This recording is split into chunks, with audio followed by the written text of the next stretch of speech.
A moment ago, something surfaced online. A product so insane, so effective, it shouldn't even exist in today's world.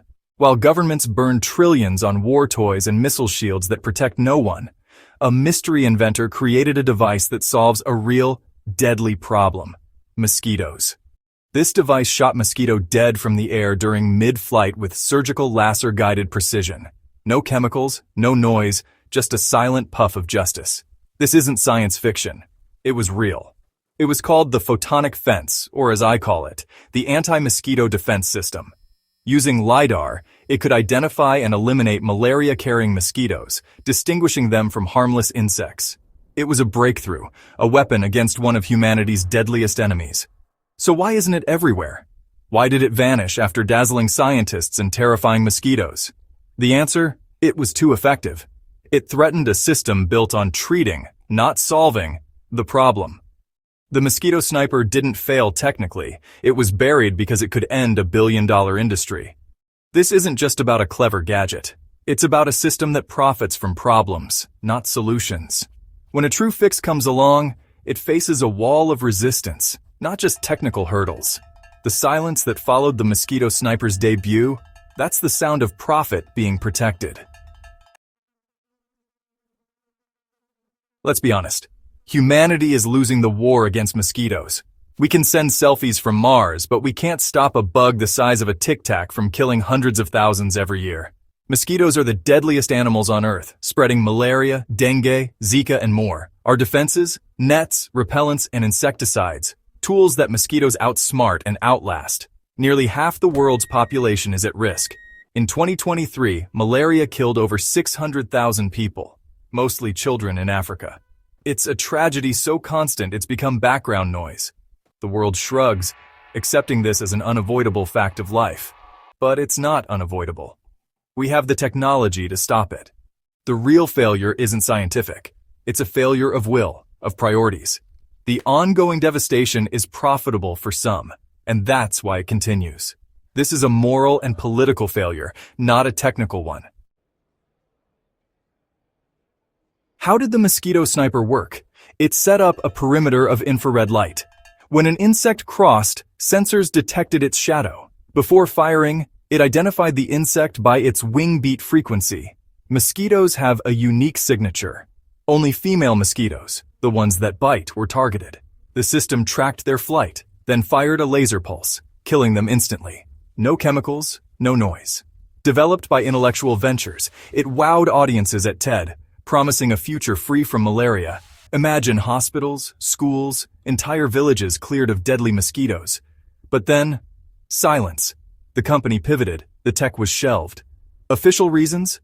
Cost, scalability, regulations. But these are excuses. The real reason? It threatened a lucrative status quo. The cost of one unit is nothing compared to treating malaria for years. Scalability is solvable. The real death of the mosquito sniper happened in a boardroom, not a lab.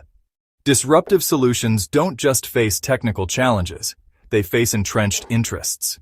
The mosquito sniper was too good for a system built on recurring sickness. Malaria hides in plain sight. Its first symptoms, fever, chills, headache, look like the flu. In many places, a sick child is given painkillers and told to rest, while malaria multiplies in their blood. By the time it's recognized, it's often too late. This isn't just a problem in remote villages. Even in developed countries, doctors miss it. The parasite thrives on misdiagnosis, turning a treatable disease into a killer. We lack cheap, rapid tests that can instantly tell malaria from the flu. Existing tools need labs and trained staff, rare where malaria hits hardest. Why haven't we developed a simple, foolproof test? Because the system profits from treating, not preventing. The ambiguity keeps the business of sickness alive. Malaria's greatest weapon isn't the parasite. It's the system's indifference. Prevention and early detection aren't profitable enough for the powers that be.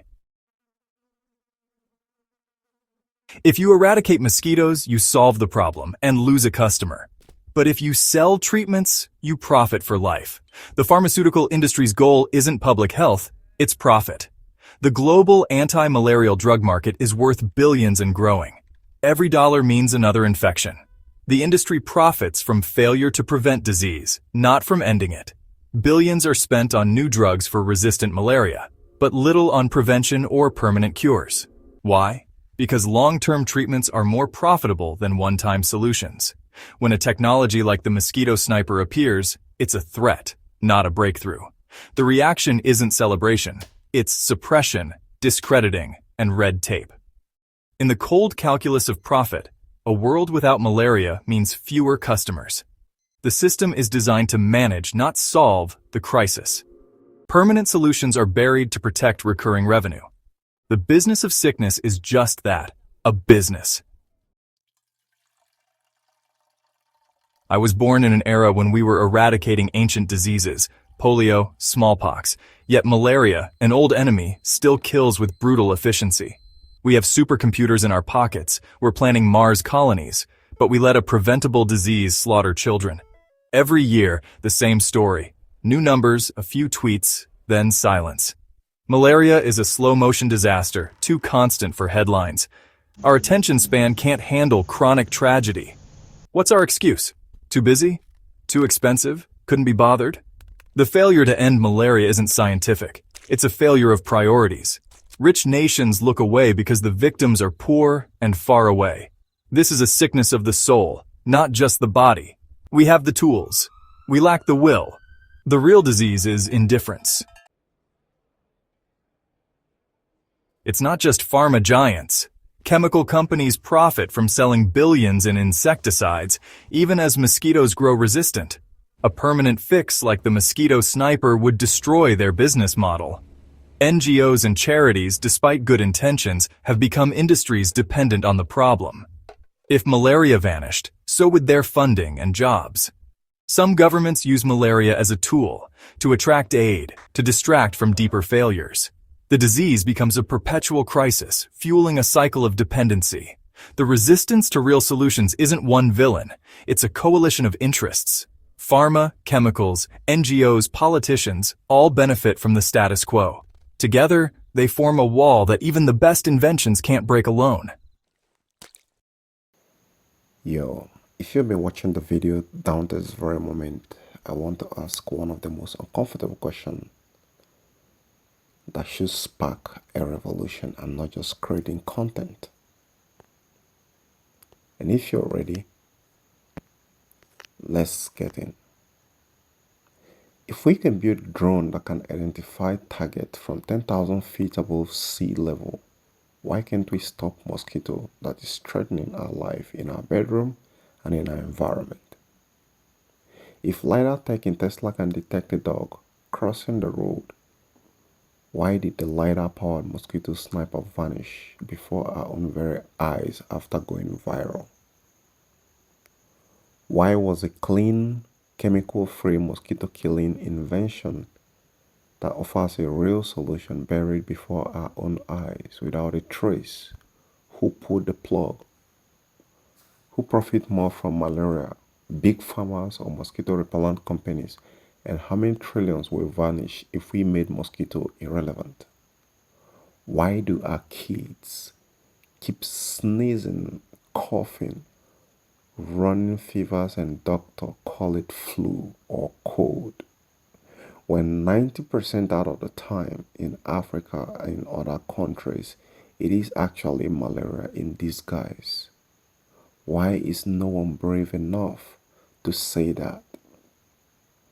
Why do we still treat malaria like it's a business model, not a crisis? If malaria kills more people yearly than most wars, where is the global defense system budget against malaria? Where is the tech race going to end? While the government are busy spending taxpayers' money, billions and trillions, in iron domes or anti-missile defense domes that doesn't protect anybody except the problems which they created and ended it with our own life and not theirs.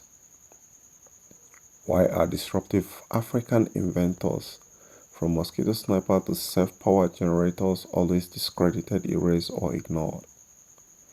Here is the real one. If your child died from mosquito bite, would you still defend the silence?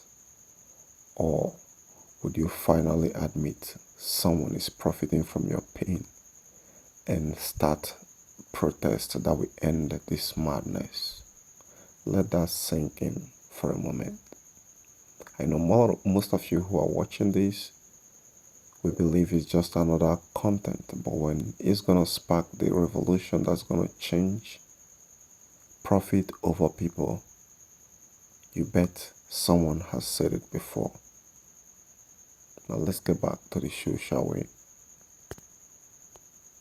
Hey, look at this mosquito air defense system. Look. Town. You shoot him out of the air. This is better than the Iron Dome of Israel. Oh my God! Look. Town. He is finishing all the mosquitoes. I need to buy this one, man. Where you can buy this one? Town.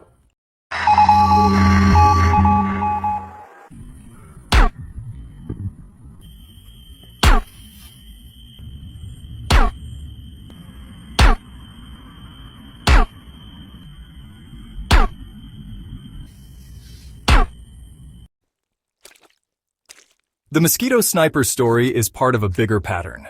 Innovations from Africa are ignored or buried. African inventors create brilliant, low-cost solutions, but face indifference from global institutions. Dr. Pascaline Wanao's plant-based mosquito repellent slashed malaria rates but was dismissed as herbal medicine. Morris Mbetsa's mosquito hunting drones never got past the prototype stage. No institutional support. The system favors solutions it can patent, own, and profit from. Local knowledge is devalued. Only shiny, expensive Western tech gets attention. Africa is seen as a place of problems, not solutions. The graveyard of genius grows, starved by a system that refuses to see value unless it's profitable. Why isn't there outrage? Because distraction and silence are the strategy. We're bombarded by noise, numbed to slow-burning crises like malaria. The silence around real solutions isn't accidental. It's engineered. We need to ask, why is malaria a business, not an emergency? Why are African solutions ignored? Don't let distraction win. Demand answers. When you see money for treatment, ask why prevention isn't funded. When you see charity ads, ask why we aren't backing permanent fixes. The story of the mosquito sniper is about the battle between progress and profit. The choice is ours. Pay attention, speak up, and refuse to let silence win. Don't let this story be buried. Share it. Demand better. If we remain silent, we become part of the system and the problem plaguing humanity.